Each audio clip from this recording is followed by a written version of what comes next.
السلام علیکم ملګرو. د استرالیا دورې د پاره د پاکستان کرکټ ټیم اناونس شوی دی. وهاب ریاض چیف سلیکټر دا ټیم اناونس کړی دی. خو ټیم تاسو له زوخه تاسو به ټیم نه سټیسفاید ځکه نه چې د کې داسې نامه ګرامي بیټسمن نشته، نه پکې داسې نامه ګرامي فاست بالر شته، ځکه ایشیا چې کم کنډیشن دی هغه د فاست بالرانو د پاره دی.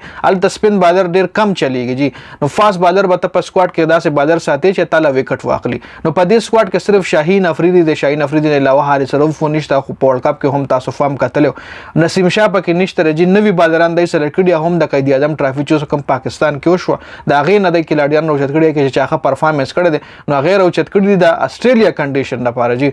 استرالیا کنډیشن د پاکستان کنډیشن نه بيخي داسې لکه شین دی رزمه کې اسمان فرق ته پکې ډېر خبره په سکواډ باندې کو هر کې د اړ انډیویډوالي خبره به کو تاسو خپل اندازو شي چې د سکواډ څومره مضبوط دی یا څومره د استرالیا خلاف د سکواډ څومره کمزور دی. تاسو خپل اندازو شو تاسو به هم ما سره په کمنټ کې رائے شریک کوئ چې آیا د کې کم کې لاړی پکار او کم یو پکې نو پکار فاست بالر کم پکار او کم نو پکار به تاسو ما سره په کمنټ کې شریک کوئ.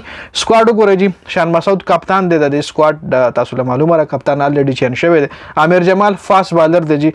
عبد الله شفیق کوپنر بیټسمن، ابراهیم احمد سپین بالر، بابر اعظم، فهیم اشرف، حسن علی دے پکې، امام الحق پکې هم شامل دي.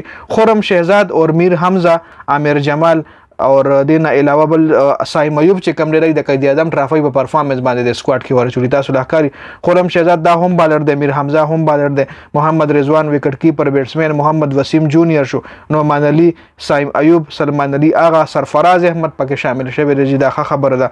سعود شکیل دی اور شاهین افریدی دی.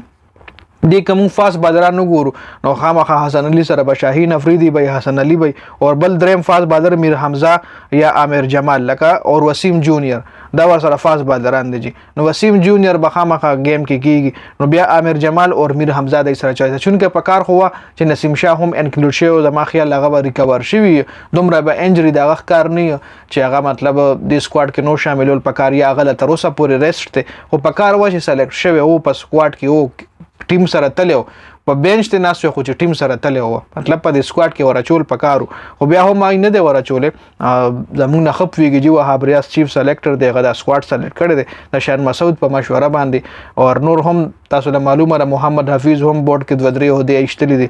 نو سکواډ ډیر سینیئر کلاډیانو چت کړي او داسې کلاډیانو د سکواډ جوړ کړي چې خپل استرالیا کې گیم نه دی کړي. محمد حفیظ ګوره په استرالیا کې هیڅ قسم ایکسپیرینس نشته، هیڅ کې استرالیا کې هغه ټیسټ میچ کړی دی نه او هغه به د سکواډ سره زی به د سکواډ هډ کوچ چې دا هم د سوچ خبره ده. بل وهاب ریاض هم سویم چې دم په استرالیا کې ټیسټ میچ کړی وي خو د هم سکواډ ولا سره کړی.